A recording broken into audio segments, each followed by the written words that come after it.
I need to find a different voice for her. Hey, welcome. I realize we're talking about a challenging subject this week, the fact that there's no such thing as the absence of anything.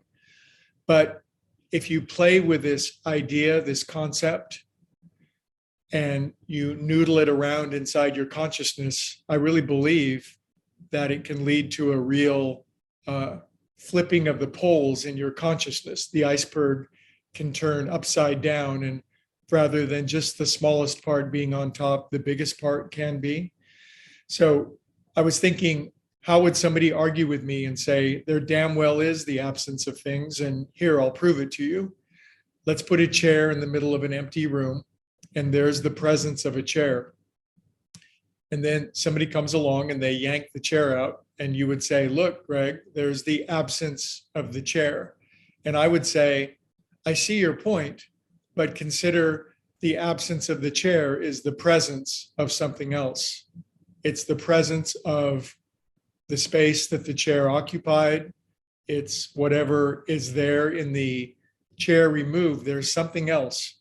There's only presence. Imagine going into Costco and everything had been removed.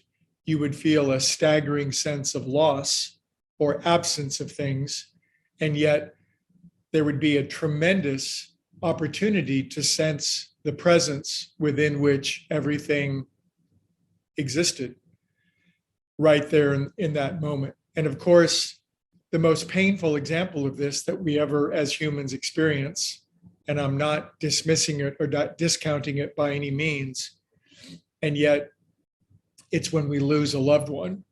They were there and then they're not. And to tell somebody, well, there's no such thing as the absence of that person is really rather mean and cruel at that time. And yet over time, people, the sense of absence of somebody always transforms into the presence of something else that shows up. It's just that as material beings, as human beings that are material, we have this sense, we practice this. It's a very practiced sense of seeing things as they are. And if something is removed, then we practice a feeling of absence or loss. Or we look out into the world and we see the things that other people have or other people are able to do, or the qualities that they enjoy.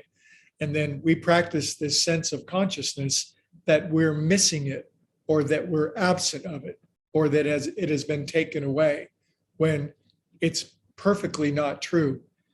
In your consciousness, all there ever is the presence of something.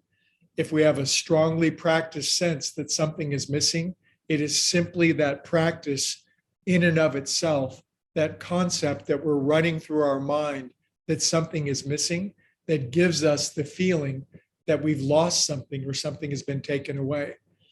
We can always fill in that gap. Nature abhors a vacuum. What's the best way to fill in the vacuum anytime that we ever feel absence or the loss or that something is missing? The number one way, I'll tell you tomorrow, just kidding. The number one way is gratitude. Gratitude for exactly what's in front of us and exactly our experience. Applying gratitude to where there was a sense of loss or what's missing or what's absent or what's been taken away allows us to see the space that's now available to be filled in with something new. The kaleidoscope can turn. The more we practice this spiritual sense, the faster, when one thing is taken off of the screen, the next thing will be replaced on the screen. And the better we get at that, we will desire, we will have. We'll desire it, we'll have it. We'll desire it, we'll have it. Rather than we'll desire it, and a year later, 5 years later, 100 years later, 10,000 years later, it shows up, because our habit is to practice the absence of something, that it's missing, that we don't have it, or that we've lost it. So practice this conceptual rearrangement this week. All you have is presence. All you have is your current experience. If something appears to be missing, flip it around and saying, what is present? How can I mold or shape that into what it is that I want it to be? And how can I practice gratitude and use that as a vacuum, as an actual attractor magnet to pull in the quality or experience that's abundantly available when we practice this from the spiritual side and not from the material side. Have fun with it. Be easy with it. Practice the presence.